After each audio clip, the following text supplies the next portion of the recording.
In today's video, I'm going to teach you how to direct message multiple users in Slack.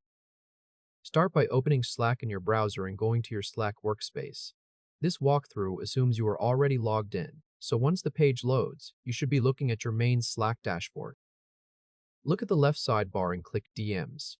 This opens the direct messages area, where Slack lists your recent one-to-one in-group conversations. At the top of that DMs panel, find the new message icon.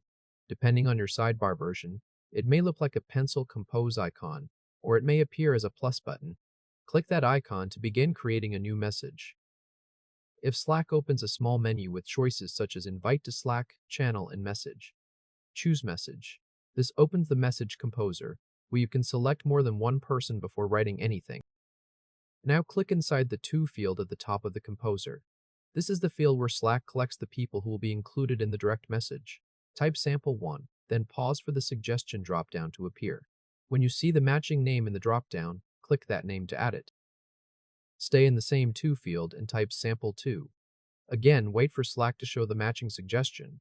Then click sample 2 from the dropdown so it gets added to the conversation. Next, type sample 3 in the To field. When the suggestion appears, click sample 3 from the dropdown as well.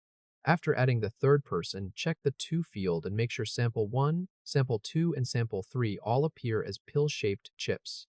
Those chips confirm that Slack has selected each teammate for the group direct message.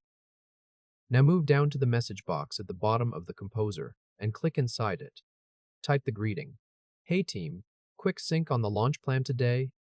Take a moment to make sure the text is in the message box, not in the To field. Send the message by pressing enter. If you prefer using the on-screen control, click the green send arrow on the right side of the message box. After it sends, look back at the DMs list in the left sidebar.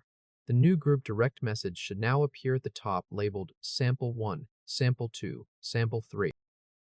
If this helped, hit like and subscribe for more quick tutorials. Congratulations!